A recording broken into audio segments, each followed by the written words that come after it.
I'll never forget this day.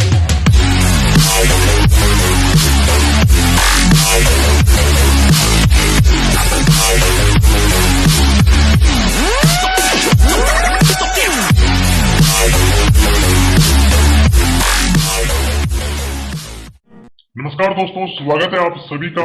तो आज से आपके साथ मैं एक नई सीरीज स्टार्ट करने जा रहा हूं जिसमें आपकी जो जीके को याद रखने की जो प्रॉब्लम है उसका सॉल्यूशन आपको मिल जाएगा, क्योंकि आपके साथ मैं से 1000+ ट्रिक्स लेकर आऊंगा जीके की, जिसके बाद जीके आपके लॉन्ग टर्म याद रहेगी और उन्हें याद रखने के लिए आपको ज्यादा कंसेप्ट में घुसने की आवश्यकता नहीं है। क्योंकि हमारे जो एग्जाम में क्वेश्चन आते हैं, अगर आप यूपीएससी को छोड़ दो तो सिर्फ ऊपर ऊपर से क्वेश्चन आते हैं, तो वो सारे के सारे क्वेश्चन आपके लगभग ये मान के चलिए 5000+ ऐसे आपके क्वेश्चन होंगे जो इस 1000 ट्रिक्स से आपके कवर हो जाएंगे, और वो सारे 1 बाय 1 आपके साथ में शेयर करूंगा, जिसको आप हमारी वीडियो की सीरीज में आप देख सकते हो। तो ये इसका पहला पार्ट है।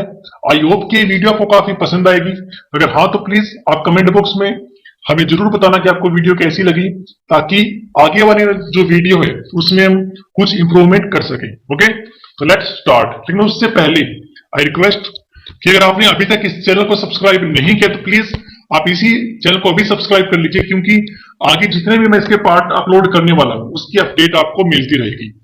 ये जो ट्रिक्स होगी उसमें फिजिक्स, केमिस्ट्री, ठीक है, चाहे आपकी बायोलॉजी हो, चाहे ज्योग्राफी हो, पॉलिटिकल साइंस हो, इकोनॉमिक्स हो, यानी जितनी आपकी जीके के पोर्शन है वो सारे आपके इसमें कवर हो जाएंगे।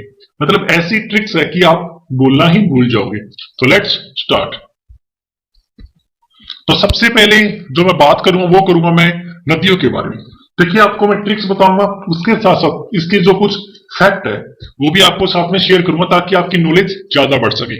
तो पहले आपको मैं ट्रिक बताता हूं, फिर हम इसकी आगे बातें करते हैं। देखिए, पहली हमारी ट्रिक है कि बंगाल की खाड़ी में कौन कौन सी नदियां गिरती है, जो प्रमुख नदियां हैं। तो इसकी ट्रिक है कि बर्मा की गोद में गंगा। तो की से मतलब कृष्णा, इसकी की बात कर रहा हूं, और कावेरी, गोद से मतलब गोदावरी, बे से मतलब महानदी, और गंगा से गंगा।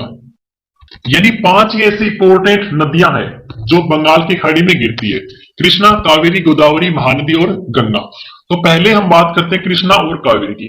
देखिए, हमारे इंडिया में कुछ ऐसी नदियां हैं जो इंडिया में उसका उद्गम स्थान है, ठीक है, लेकिन कुछ इंडिया के बाहर से भी इंडिया में आती है, जैसे कि ब्रह्मपुत्र नदी। वो भी पता है तिब्बत का जो पठार है वहां पर मानसरोवर झील से वो निकलती है, और तिब्बत में वो बहती है सांगपो के नाम से।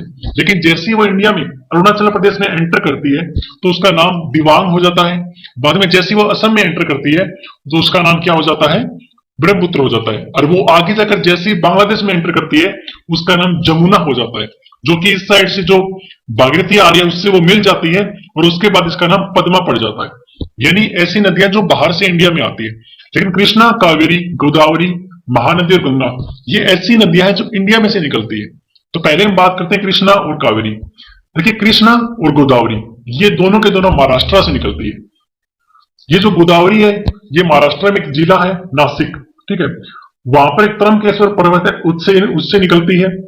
ये जो कृष्णा है ये भी महाराष्ट्र से निकलती है, ठीक है, और ये जो कावेरी है ये कर्नाटका से निकलती है ब्रह्मगिरी पर्वत से, ठीक है, और ये तीनों कहां पर गिरती है? जाकर बंगाल की खाड़ी में। ये जो महानदी है ये छत्तीसगढ़ से निकलती है। हमें पता है छत्तीसगढ़ और उड़ीसा दोनों बिल्कुल टच में है, तो छत्तीसगढ़ से निकलती है, फिर ये उत्तर में जाती है और फिर ये उड़ीसा में एंटर करती है, जहां पर इसके ऊपर भारत का सबसे लंबा जो बांध है, ठीक है, वो इस पर बनाया हुआ है हीराकुंड बांध, जिसकी लंबाई 4.8 किलोमीटर है, और बाद में जाकर ये नदी बंगाल की खाड़ी में गिर जाती है। अब बात करते हैं गंगा। देखिए, गंगा निकलती कहां से है? हमारे जो उत्तराखंड जिला है। तो देखिए, शुरू में जब गंगा निकलती है तो इसका नाम गंगा नहीं होता, शुरू में इसका नाम होता है अलकनंदा। यानी कि इस साइड से अलकनंदा और इस साइड से भागीरथी। तो जैसे इस पॉइंट पर ये मिलती है तो इस पॉइंट का नाम है देवप्रयाग। इसके बाद इसका नाम क्या पड़ जाता है? गंगा, ठीक है, और ये गंगा उत्तर प्रदेश, बिहार राज्यों से होती हुई जैसे ये एंटर करती है बांग्लादेश में तो इसका नाम फिर से भागीरथी पड़ जाता है, और ऊपर से आती है ब्रह्मपुत्र, जिसका नाम अभी जमुना है। तो दोनों ये मिल जाते हैं। इसके बाद इसका नाम पड़ता है पद्मा।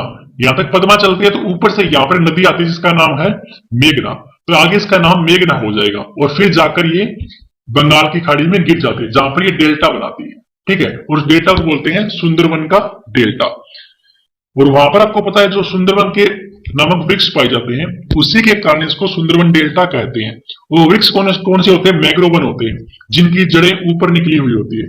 इसी कारण क्या है कि हमारी पश्चिम बंगाल जहां पर गंगा का एक पार्ट हुगली बहती है और बांग्लादेश जहां पर गंगा बहती है, इन दोनों जगह पर जूट सबसे ज्यादा होता है। यानी पूरे वर्ल्ड की बात की जाए तो जूट सबसे ज्यादा बांग्लादेश में, और इंडिया की बात की जाए तो पश्चिम बंगाल में होता है। तो ये कुछ इसकी बेसिक नॉलेज थी नदियों के बारे में।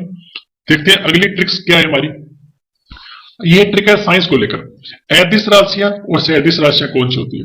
देखिए, आप सिर्फ एदिश राशि को याद कर लीजिए, इसके बाद में जितनी राशियां बची है वो सारी आपकी सैदिश होगी। तो इसकी ट्रिक क्या है? उसका दाल एमएससी से आता है। देखिए, ऊ से क्या बनेगा? ऊर्जा, स से समय यानी टाइम, का से कार्य यानी वर्क, दा से दांत यानी प्रेशर, ल से लंबाई, एम से मास, एस से स्पीड, सी से करंट। यहां पर से साइलेंट है, आ से आयतन, ता से ताप यानी ऊर्जा, समय, कार्य, दाब, लंबाई, मास, स्पीड, करंट, आयतन और ताप। ये सारी के सारी एदिश राशि है, और बाकी जो बच गई वो कौन सी होगी? सैदिश राशियां। इसकी ट्रिक है उसका दाल एमएससी से आता है। ओके, अगली देखते हैं।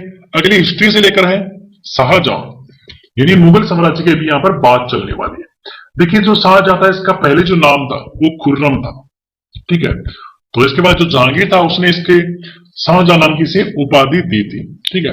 अब हम बात करते हैं कि जो शाहजहां था उसने क्या क्या बनवाया था। तो इसने देखिए जो बनवाया था उसकी ट्रिक है मत जा रेशमी रेशमा दीवानी, ठीक है। मैं से मतलब मयूर सिंहासन, तै से ताजमहल जो आगरा में है, जा से जमा मस्जिद जो दिल्ली में है, रे से रेशमा बाग, ठीक है, सै से शाहजहां बाग, और मां से मोती मस्जिद, और दीवानी से 3 मरते हैं, दीवाने आम, दीवाने खास, ठीक है। यानी शाहजहां ने जब इंडिया में था ये, तो इसने क्या क्या बनवाया था? मयूर सिंहासन, ताजमहल, जामा मस्जिद, रेशमा बाग, शाहजहां बाग, मोती मस्जिद, दीवाने आम और दीवाने खास। देखिए, ये मुगल साम्राज्य का था शाहजहां, और मुगल साम्राज्य की नींव किसने डाली थी? बाबर ने, ठीक है। जो पानीपत का पहला युद्ध होता है 1526 में, उसके बाद से हम मानते हैं कि जो एक्चुअल शासन था मुगल साम्राज्य का वो यहां से स्टार्ट होता है। ओके, तो ये था हिस्ट्री को लेकर। अगली थोड़ी है जीके, स्टैटिक जीके को लेकर। संयुक्त राष्ट्र संघ के स्थायी सदस्य कौन कौन से हैं? तो इसकी जो ट्रिक पहले आपको बताता हूं। फ्रेस, फ से फ्रांस, आर से रसिया, ए से अमेरिका, सी से चाइना और ई से इंग्लैंड। देखिए, स्थायी सदस्य का मतलब क्या होता है? ये जितने भी स्थायी सदस्य होते हैं इनके पास पावर होती है, जिसे बोलते हैं वीटो पावर। यानी कभी भी किसी देश को लेकर कुछ भी डिसीजन लेना हो तो ये जो अलग अलग कंट्रीज है, चाहे फ्रांस हो, रसिया हो, अमेरिका हो, चाइना हो या इंग्लैंड हो, ये अपनी वीटो पावर यूज कर सकते हैं। यानी कि अगर ये 4 लोग, फ्रांस, रसिया, अमेरिका और चाइना, किसी पॉइंट पर सहमत है और ये चाइना अपनी वीटो पावर यूज करता है, बोलता है कि मैं सहमत नहीं हूं, तो इन चारों की पावर खत्म हो जाती है। इतनी पावर होती है स्थायी सदस्य, ठीक है। तो फिलहाल ये 5 इसके स्थायी सदस्य हैं। आप चाहो तो इसे मैप में भी देख सकते हो, ठीक है। यहां पर ये इंग्लैंड है जहां पर अपना हम टाइम लेते हैं, जहां पर हमारी ग्रीनविच लाइन हम बीच में खींचते हैं ना, प्राइम मेरिडियन, कि उससे हमारा इंडिया का 5.5 घंटे टाइम आ गया, ठीक है। और यहीं पर फ्रांस है, ठीक है, अमेरिका यहां पर हो ही गया। यानी ऐसे करके 5 देश है, यहाँ पर ऊपर चाइना हो गया, ठीक है। तो ये टोटल 5 देश है जिसके पास स्थायी सदस्य इन्हें प्राप्त है। ओके, तो ये 5 आपके हो चुके हैं। जो संयुक्त राष्ट्र था ये 1945 में बना था, ठीक है, और इसका जो हेडक्वार्टर है वो न्यूयॉर्क में है, अमेरिका के अंदर, यूएसए के अंदर। आगे देखते हैं।